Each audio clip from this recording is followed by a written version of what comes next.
Stronger together. Stronger, stronger together.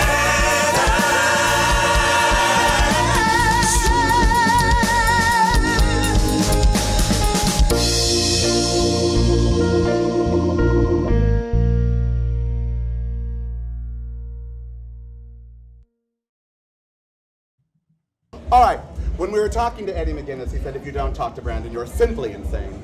And I said, bring him up. Well, Eddie McGuinness is just simply insane. He is a presenter, as they call them over here. Yes. He is a presenter. He covers fashion. He's done dating shows, which is appropriate for this event that we're at. He's gorgeous. He is partnered, so he's already found his match. But we were... And welcome, by the way, Brendan. Thank you so much. Thank you. You did a great job with the blind date. Thank you so the lesbians much. I couldn't understand a word that one was saying. I mean, that was something about curry and tofu. Right. I'm like, what is going on here? And then Basic Instinct on two of them. I'm like, whoa, too much information. But, you know, hey, that's okay. So we saw the moon and the stars. She's finished the transition. But anyway. Or has she? Oh, man. $1 million. We are here in Call a Friend. We are here in the west of Ireland, in Lisbon-Vorna, and I believe that of all people around, Brandon knows what that means when it comes to a big gay festival. This is not a place, if you threw a dart at a map, that you would pick for a big gay festival. And yet here we are. More importantly, you've seen the civil rights of gays and lesbians in the last, even just 5 years, really just become propelled. Yeah. So let me ask you, for you, what is it like to be a part of this now shortly after the referendum here in a town of 800, where, as you said, it's like your grandma let in the gays and she likes them. What is it like for you? Well, we owned it the last 2 years. Now we really own it. We MFO own it. We knew that we were accepted by a certain part of the culture, but now the law is on our side. I just see young gays holding hands on the street that I didn't see at the last festival. This is a tiny village in the west of Ireland. It's very small, and there's little gays holding hands because they feel just simply the law's on their side. And so therefore, even if somebody comes out and shit, they know they're protected in some way. So there's been a big turning and a juxtaposition on that. But also it's confidence. Right. I swear to God, watch all of his stroke it reports. I swear to God, this is the most ridiculous place on the planet, right? It's hard to. So two of my friends are over from London. I was like, he was outside, we were chatting. I was like, are you trying to work out how to describe this to your friends? He's like, yeah, I can't work this out. And it literally is like being in your granny's and loads of nice people accepting it, and your granny comes down and goes, loads of gays. Oh, that's okay. Yeah. Yeah. Now, let's talk a little about fashion, because I know that you cover it and you cover Fashion Week for a lot of blogs and online. In our country, we had this thing, fashion police or whatever. And instead of judging fashion, and I do a lot of red carpets, and I've done every red carpet. yeah, and you have Oscar, Emmy, Tony, Grammy, all of it. And you need really strong support underwear. And a big bladder. 17 cappuccinos and a big bladder. Because there's no bathrooms. I did the Oscars once, right? You get there at noon. I had chronic diarrhea. Oh. I was in a black suit in 85 degree heat. And depends, I hope. And listen, I just went with it. Yeah. I said, if that smell's coming from somewhere, it's me. But it's almost like the tone has gotten mean when it comes to, it's almost like we look at these people and want to find something wrong Well, with you them. see, that's two different things. I'm a fashion designer as well. I have my own women's wear range, and I propel and I believe in thematic interest, trend, and all that kind of stuff. Now, there's two things. There's celebrity observation and television, and what we look at, so there's two kind of people. There's players and observers. And observers can see the bigger picture, and then players want to be that person. And fashion is just a part of that. So television, fashion, film, celebrity, all of those things. So fashion gets blamed on a lot of that. But in real terms of fashion, people, ultimately it's about making people feel better about themselves or finding something that's right for them. But then when it's high end, it becomes artistic and about brand. And so there's loads of levels that fashion can be blamed on. So people like Fashion Please can be a little bit sneery, a little bit 80s. Well, Joan got away with it. I don't think Kathy Griffin did. Joan got away with it because she's a comedian. Right. And she's a caricature. You know, she's just this character who said, hey, she's like a gay. Right. She goes, hey, look at you look stupid. But she is also kind of a plain-looking woman in her day, with big heels and a big Her nose. eye leaked. But she also was self-deprecating. So all of her humor was based on her negativity about herself, which got her away with it. I did a red carpet with her once, and she holds a napkin in her hand because her left eye just constantly leaked. And I asked her if she had a cold or something. She said, no, darling, it's been pulled so tight it just flows out. And I was just like, okay. I didn't ask any questions. It was amazing. Let's talk a little about fashion then, because you are a designer. People dress hideously nowadays. No, I think it's tribal now. I think the world is in the first world, certainly, and that's why fashion should feel guilty. There's the first, second, and third world, and everybody's finding different trends. And when you hear about massive telecom companies throwing out free mobile phones in Africa, so fashion's getting into different countries really, really quickly. I think it's judged on different levels. We're tribal now. Right. So you'll have our gay. We could be in Paris, New York, London, Milan, right? You'll have a gothy teenage kid who could be in Los Angeles, Dublin, London, or Paris. So because of the internet, it breaks down all those walls, so we can associate ourselves with the tribe. Where I've really gone now at the moment is that your modus operandi as a teenager is to be different to your parents. Right. It's to rebel. Right. And you should do that. Right. And so the internet really allows a voice. So selfie culture is about rebelling. And More people died last year from selfies than shark attacks. I read that. I actually put a joke on my blog saying, blogger beaten to death by selfie stick, and it got the biggest reaction I've ever done. It was a fucking joke because it was me thinking about it. Right. But now selfie sticks are banned in many venues. Yeah, they are, absolutely. Yeah. We saw a girl today at the Cliffs of Mara. I thought she was going over the edge because she was just because you ran at her like that. F*** off, bitch. I know a lot of designers. Some are inspired by painting, sculpture, architecture, various things in their designs. What do you turn to for inspiration in your design? I'm lucky. I did a TV show for 10 years where I worked That's luck, but it's also grueling. No, but I worked with real women and their real foibles. So I always say when I started my label when I was 39. So it was like Adele got her record contract at 39. Right. I had loads of ideas. Oh baby, I've got the ideas. Give me the sketch. So every season has been about making women feel beautiful and my personal taste. And funny enough, you sit in London, I was at Paris Fashion Week a couple weeks ago, and next of all this sort of lemony blue, lemon mix, and I said, oh my god, I did that. But we're all impressed by the same culture, the same wars, the same music, the same plays, the same film. So actually it feeds through as a designer. So I'm lucky enough that I don't have to go look for inspiration. It's everywhere. It's there. What do you find beautiful in a woman? Strength. Absolutely, 100%. How do you mirror that strength in your design? I empower her without disabling her femininity, because I think women get a fucking raw deal. Yeah. But also, as a gay man coming out, learning to When did accept- you come out? I came out when I was 19. Wow. Yeah, I was always out. Yeah. You were out 10 years on television. What? In our country, there's barely anybody that's out. There's me and a few others, but So here's the thing. So you met Pandy. Yeah. So I was the first gay TV presenter out, but it wasn't even a choice. It was just like I was a backing dancer for a drag act. I was 23. And you should have been. And I wrote this idea and it got commissioned. I was like, hey, this is funny. Hi, look. Just being a bit flamboyant and going for the usual obvious jokes, which were great because I knew that's what I knew to do. But afterwards, I look back, it was like just a natural thing. It was not designed at all. And I'm from Ireland, so in the internet, and then when the show went to New York and the show went to London, people were like, Ireland's first gay. I was like, no, I'm from a culture where I was from a city. It was like anybody in New York. I had supportive family. Right. I had a support structure. So isn't it odd how when you are out though, and you're in the media or you're an entertainer, gay almost becomes your first name? Yeah. Literally, they can't. It's like with Madonna and her age now. They can't mention her without saying she's 56 or whatever. I think actually, and this is why I love the internet, is actually lazy journalism is a massive flaw in the world. And actually, unfortunately, my parents still think of a newspaper, and if they're printed, they fucking believe it. Yep. Sorry for swearing, but It explains Fox News. They believe it, right? So, but that's not the truth. And as a sort of celebrity in a tiny world, in a tiny country, where shit gets written, and my agent goes, "Oh my God, I can't believe it." I was like, "Babes, you've worked with me for 12 years. You know they just wrote that, right?" Right. And I'm not in London. I'm not a big deal in any way, but you just see, wow, I can see the way the catalyst can kill people. Even. Lazy journalism kills people. I've been in the news more than a few times for controversy. I'm a chat show host, and I played Ding Dong, the Witch is Dead the day Ronald Reagan died, and John McCain was on my show, and he said he was taking Joe the Plumber to Washington, and I said, "F*** Joe the Plumber, I hope he drops f***ing dead." That went out on air the next day. O'Reilly has my picture up. They're doing a roundtable on Fox and Friends about whether or not I should be fired or charged with a crime.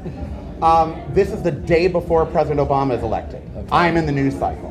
And people are calling me, and all of a sudden the Israeli news are calling me, asking me if I really wanted to shoot Joe the Plumber. I said, I never said any. I simply said, fuck him. I didn't say, kill him. So it is amazing how things both have a life on their own, and B, how half or more of what's out there is probably untrue. And what's unfortunate is the internet is distilling that very quickly. So anybody, I say about from 16 under, with a brain understands that, but anybody over sort of 78 doesn't get that, believes what they see, believes what they want to see, because actually we're trying to associate with something anyway. So it's very interesting that people lazy journalism is the enemy. Right. I agree. Now before I let you go, you got other cameras, you got camera crews waiting for you over here. Before I let you go, this is an important thing to Ireland and to the west of Ireland in terms of the GLBT community.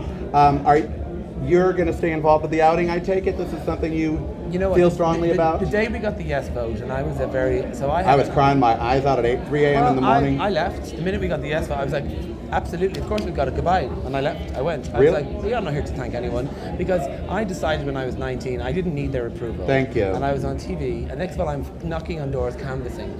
And I was nervous that we weren't going to get a yes vote. So when the yes came through... Did it feel kind of crappy that people got to vote on whether or not we... Oh my God, can you imagine? Yeah, I live in California, I can imagine. Can you imagine how frustrating that was? Yes, when they voted on Prop 8. And to listen to them turning it into parenting and turning it into adoption. So what the f***? Right. It was crazy. Yes. And I was very frustrated by it. So everybody partied in the street, but I actually went, damn right it was a yes vote. Right. And I don't feel like I should thank any of you, but I am thanking all of you. Right, and that's exactly, I am grateful to Ireland for showing us how to do it. Yeah. However, I still don't think it's any of their business whether or not I get married. Exactly. So I'm grateful. Exactly. And I'm glad they did it. So I was kind of caught between that. Yeah. And so I actually had to do a live TV show on the news as the vote was coming in, and I didn't want to do it, but I felt I've talked so much about this, right. I have to do this. So the minute the yes vote came in, I literally was like, okay, done. I didn't party. We went for something to eat and we went home to bed. Because I just thought, this has been done in my head for 25 years. You guys are just catching up. Yes! Thank you so much. I can't wait to go online and just Google the hell out of you. I love my kitchen gadgets almost as much as those guys in Oregon like those bags of dildos that they're getting. No, just kidding. So they're sending them bags of dildos. They are. Bag of but I love a good accessory. I am not the person to not love a good accessory. And one of my favorite is the Vitamix. Or the Ninja Ultima. They're the same thing. Well, Vitamix is much more expensive. Ninja's a more cost-affordable one. I tested out both, and I kept this one because it has a single serving jar on top. Gave the Vitamix to my chef, my niece Heather. Now we're in the kitchen today for Cooking for the 99 with our favorite nutritionist. She's going to be our nutritionist on our show from now on. And she is? Dariella Gonitzke. And your name of your nutritional company is? Eat Freely Nutrition. Eat Freely Nutrition. They're online. I am an avid juicer, and it happened quite inadvertently.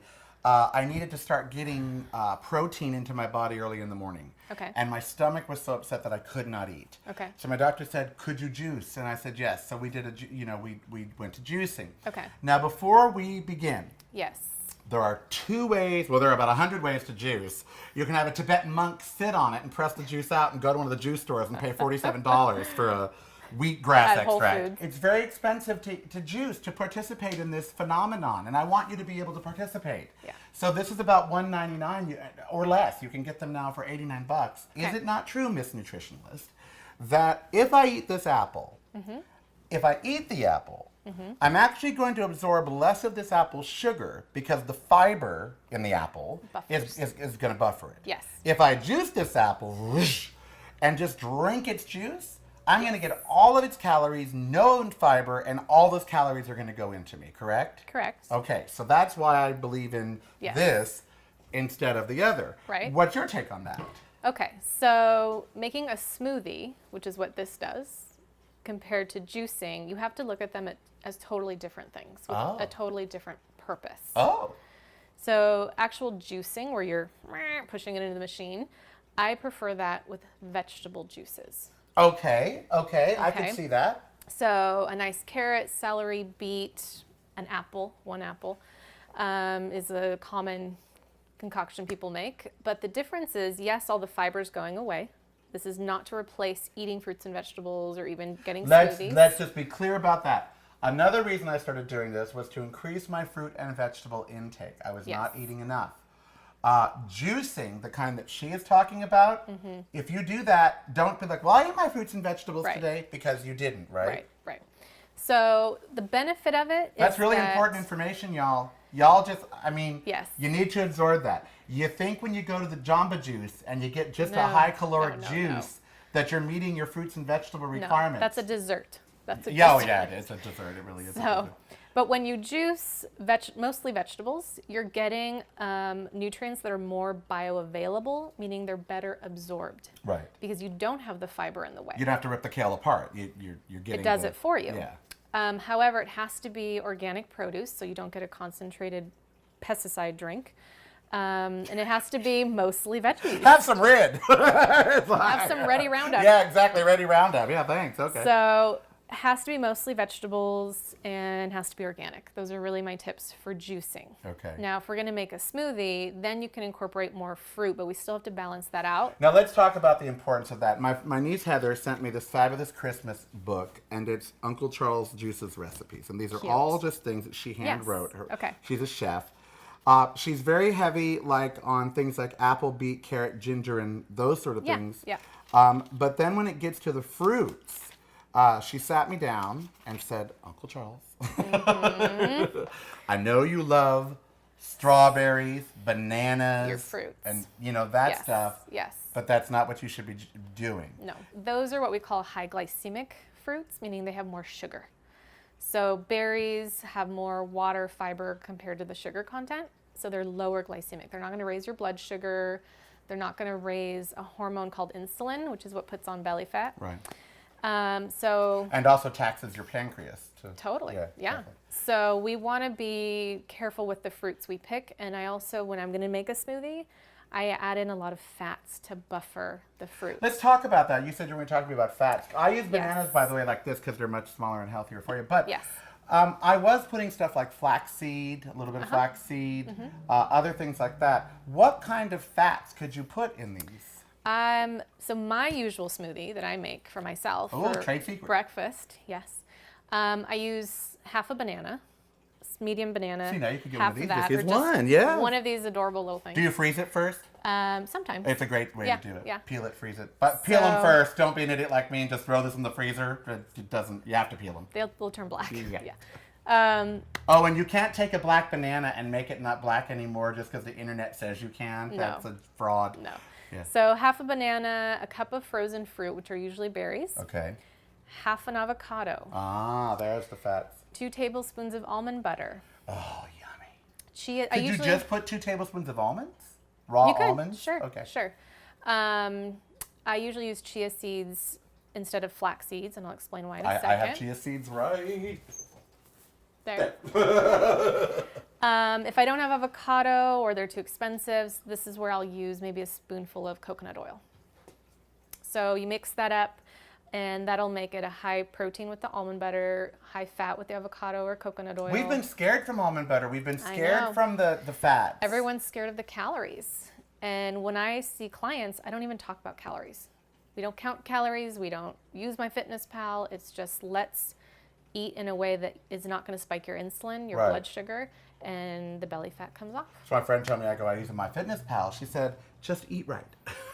She's like, it's not brain surgery, just eat Yeah. right. And So as I'm looking at my Heather's book, Yes. If we're looking like at cucumber, celery, parsley, let's talk for just a quick moment when you're juicing or Yes. making a smoothie. For instance, what is ginger going to do for you?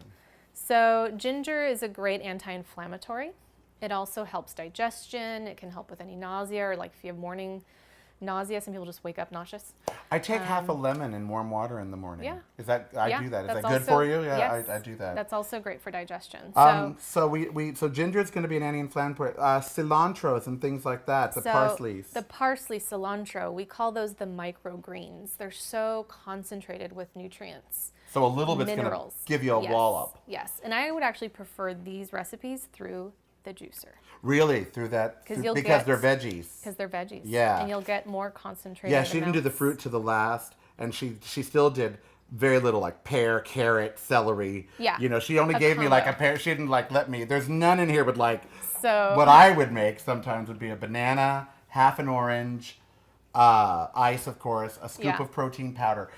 If you're going to use a protein powder, stay away from the soy, right? stay away from soy. Yeah, use the Yeah, whey yeah. protein powder. And I prefer grass-fed whole whey protein that contains the immunoglobulins. That's much better for your digestive system, your immune system. All right, So, great. Grass-fed. All right, I'm going to go buy some stuff to juice because all this has made me want a smoothie. I'm going to Okay. post some of the recipes from Heather's little recipe book up on reallykarel.com. And so really, if someone's going to go to the store today and say, I want to increase my health through, let's say, smoothies. I want to increase my health through smoothies. What's a couple tips like today they could do? Something very easy for them that they could just fold into their routine and get started. I always give my kind of preferred little concoction of So the one you gave with the Maybe- avocado and yes, the almond and all yes. of that. coconut oil or just nuts if they don't use Right. How many shakes should a person have a day? one. One? Yeah, you really want to be chewing your food. Okay. We can't just Yeah, there'll be skip a over time when everything's gonna. Yeah, It's not now. to really get the fiber in and to really work the digestive system, you need to be So chewing. don't do a program that has you replace No. 2 of your meals with No, a no. thing. It'll actually weaken your digestive system because it's not getting the It's not working. roughage Yeah, to work. exactly. Yeah. One last tip: don't mix fruits and vegetables through the juicer. Oh. The true juicing advocates recommend keep them separate. Separate. With the exception of apples, Okay. because it can disrupt the absorption, digestion of Oh, the look, juice. it's all chemicals, isn't it? It's And all a process. the enzymes, yeah. Absolutely. So You know so much. I just want to talk to you forever and ever and ever because I Sure. do feel that what you do should be covered by all health insurance. Yeah. I feel that nutritionists should be available to all Americans, like at an 800 Yeah, number. I really absolutely. do. And I feel that if we just made some common sense decisions, Mm-hmm. maybe we won't all get healthy overnight. But you start something at 50. By the time you're 70, it's a 20-year habit, Oh, so yeah. it's helped you. Yeah, So yeah. it's never too late to start it. Oh, no, I haven't. And to be Yeah. conscious about what you're putting in your body. Thank you so much for joining Okay. us. All right, Thank great. you. I am Karel. I'm going to go juice. We'll be back.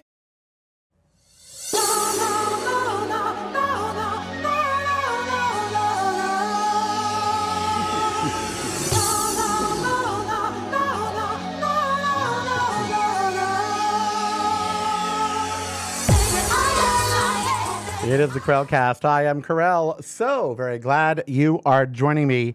There's been a lot of really interesting discoveries in the last year that we've sort of ignored because of all the noise from the Republican Party. And space, the Martian came out in 2015, 2016, sort of got everyone amped again. Elon Musk has said that we will not go to Mars if we don't leave soon because of political strife, religion, and terrorism. He said we just won't have the inclination to go. By the way, Stephen Hawking said the other day that the next 100 years of mankind's existence are going to be the most challenging for mankind. So you have two very smart people telling us that we've messed up everything so badly that the next 100 years are sort of make or break for our entire species. Well, that brings us to some new reporting that came out at the beginning of 2016, and it got a lot of play because it's kind of sad. And what's sad about it is that in terms of our galaxy, well, we really might be alone. And we might be alone because we're the last. We're it. Scientists have some pretty conclusive research that, and as much as we can do so far, that if there were extraterrestrial life, the chances are overwhelmingly that it was extraterrestrial life. Not that there is extraterrestrial life, but that there was. You know, I wondered about the movie The Martian. I wanted to go and read the book because I thought, what psychological ramifications would it have if you woke up every day and were the only person on the planet? Like literally, I mean, I know sometimes y'all feel like you are, but if you were the only person on the planet, what would that do to you, you know? And when you think about this new report, what if we are the only ones in this galaxy that are left alive? A, it's kind of lonely, but B, it's kind of sad because we're messing things up so badly. You see, we kind of have to make it. We're sort of the last hope of the Milky Way. we're it. And we're not doing so well. You know, it's 2015, historically, since we started keeping records, was the hottest year, period. Just end of story. And December was the hottest month. Now think about that. December, Christmas, snow, winter, no, the hottest month ever recorded. Just ever.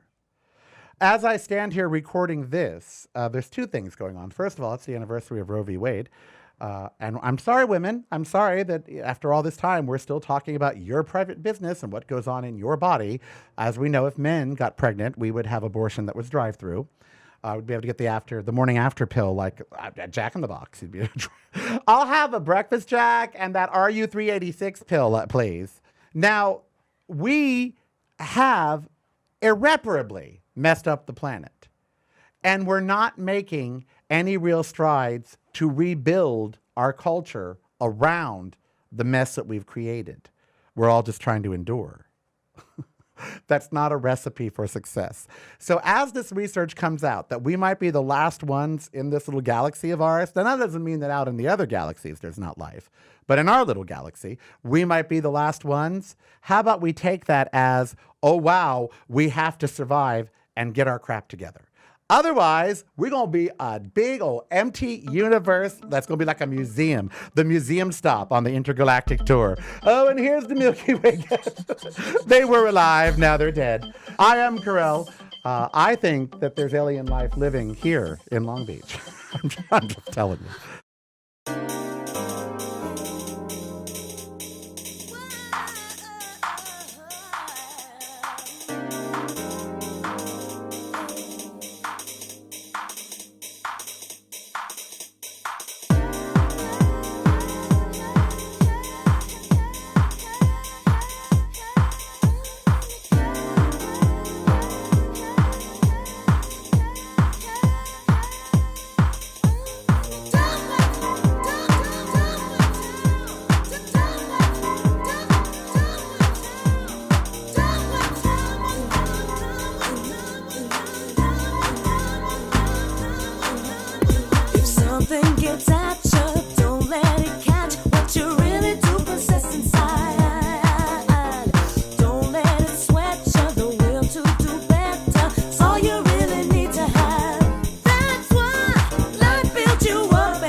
The Karelcast is underwritten by PowerMax.com. In 4 easy steps, get the best value for your Mac, iPad, iPhone, or iPod from the Mac experts. PowerMax, PowerMax.com. And FarmFreshFlowers.com. A local flower grower in Southern California. What's in the field today is at the door tomorrow. FarmFreshFlowers.com, an underwriter for over 10 years of Karel and Karel Life and Segments. And then Progressive Voices. Always progressive, always on. Progressive Voices is heard through the TuneIn app or at progressivevoices.com. If they're progressive, they're on Progressive Voices. And finally, All Clad Cookware donates to Cooking for the 99. They are the supplier of all of our cookware for Cooking for the 99. All Clad, that brings out the chef in you. We thank our underwriters at Karel Life in Segments.